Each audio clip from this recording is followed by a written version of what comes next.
नमस्ते दोस्तों। आइए आज देखते हैं एनसीईआरटी क्लास 12 फिजिक्स के इलेक्ट्रिसिटी टॉपिक पर 10 एमसीक्यूज। पहला सवाल, नीचे में से कौन सा लॉ करंट, वोल्टेज और रेजिस्टेंस के रिलेशनशिप को दर्शाता है?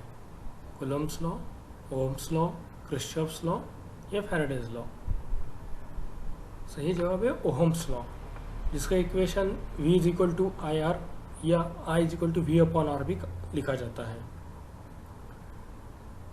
कूलम्ब्स लॉ, ये दो इलेक्ट्रिकली चार्ज पार्टिकल्स के बीच में जो फोर्स है वो कैलकुलेट करने के लिए यूज किया जाता है। यह फोर्स दोनों चार्ज के प्रोपोर्शनल में होता है और उसके बीच वाले अंतर के स्क्वायर्स के इनवर्स में होता है। किरचॉफ्स लॉ, ये इलेक्ट्रिकल जंक्शंस एनालाइज करने के लिए होता है, इसको जंक्शन लॉ भी कहा जाता है। इसके अलावा ये इलेक्ट्रिकल लूप को भी एनालाइज करने में काम आता है। जंक्शन में आने वाले और जाने वाले करंट की समेशन 0 होती है, वैसे ही लूप में सारे वोल्टेजेस की समेशन 0 होती है। फैराडेज लॉ, ये एक वायर लूप के अंदर जो मैग्नेटिक फ्लक्स चेंज होता है उसके वजह से जो ईएमएफ इंड्यूस होता है उसके रिलेटेड ये फैराडेज लॉ है। दूसरा सवाल, SI unit of resistivity is ohm, ohm metre, ohm centimetre, siemens? सही जवाब है ओहम मीटर। इसमें ओहम ये रेजिस्टेंस का यूनिट है, ओहम मीटर रेजिस्टिविटी का, ओहम सेंटीमीटर ये रेजिस्टिविटी का यूनिट है लेकिन ये एसआई यूनिट। तीसरा सवाल, रूम टेम्परेचर पर कौन सा मटेरियल की रेजिस्टिविटी लोवेस्ट है? Copper, aluminium, silver, iron? सही जवाब है एल्यूमिनियम। रेजिस्टिविटी मटेरियल की ऐसी प्रॉपर्टी है जो कि मटेरियल के अंदर से होने वाले विद्युत प्रवाह के विरोध को दर्शाती है। सिल्वर का रेजिस्टिविटी वैल्यू है 1.54 इंटू 10⁻⁻8 ओहम मीटर, कॉपर का है 1.68 into 10⁻⁻8 ohm metre, aluminium 2.65 into 10⁻⁸ ohm metre और आयरन का 9.71 इंटू 10⁻⁸ ओहम मीटर। जितनी रेजिस्टिविटी की वैल्यू कम होगी उतना वो कंडक्शन के लिए लाभदायक होगा। इसलिए आप देखोगे कि ज़्यादातर copper as a conductor use किया जाता है। हालांकि सिल्वर उससे अच्छा बेहतरीन मटेरियल है लेकिन उसकी कॉस्ट की वजह से वो प्रेफर नहीं किया जाता। चौथा सवाल, in a series circuit the current through each resistor is different, same, zero, maximum in the largest resistor? सही जवाब है सेम।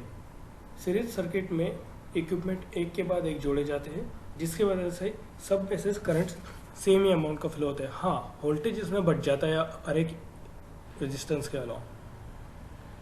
पांचवा सवाल, पैरेलल सर्किट में potential difference across each branch is same, different, zero, infinite? Again the answer is same. तो हमें याद रखना है कि सीरीज सर्किट में करंट सेम रहता है और पैरेलल सर्किट में पोटेंशियल डिफरेंस यानी कि वोल्टेज सेम रहता है। छठा सवाल, Kirchhoff's first law is based on the principle of?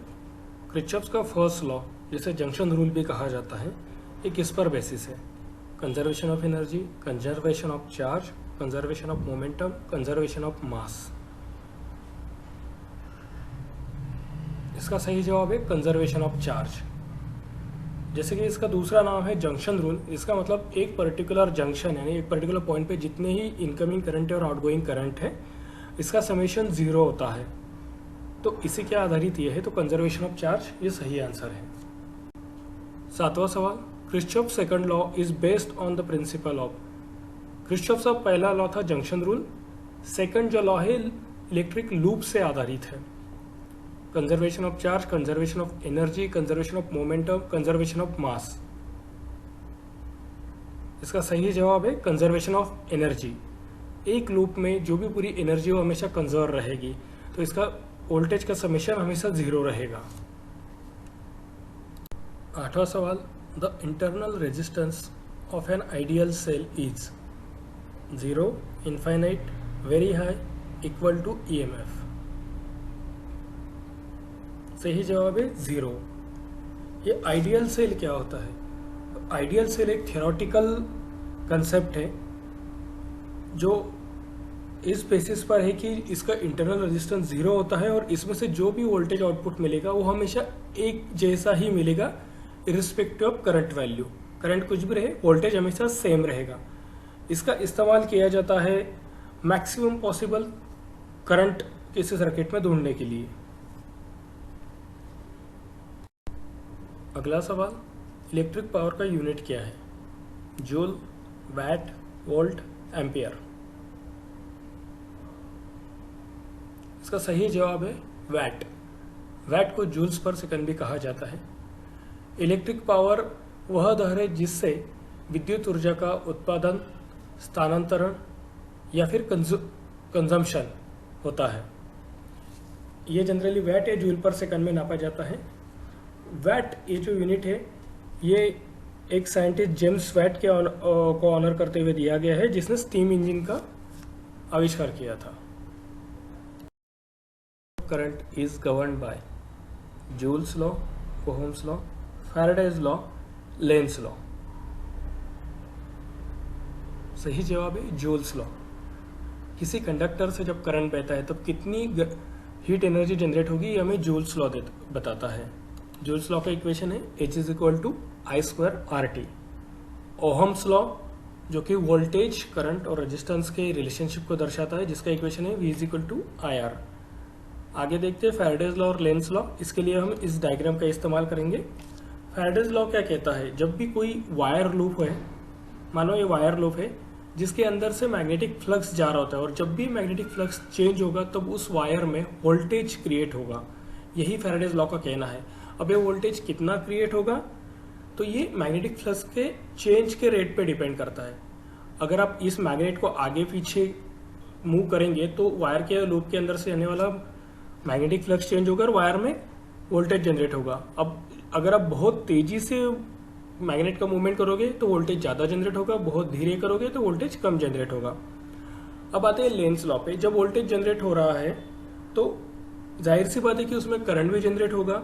अभी लेंस लॉ इस करंट की डायरेक्शन बताता है। अभी करंट की डायरेक्शन कैसी होगी, तो करंट की डायरेक्शन इस तरह से होगी कि वो मैग्नेटिक फ्लक्स को अपोज करेगी।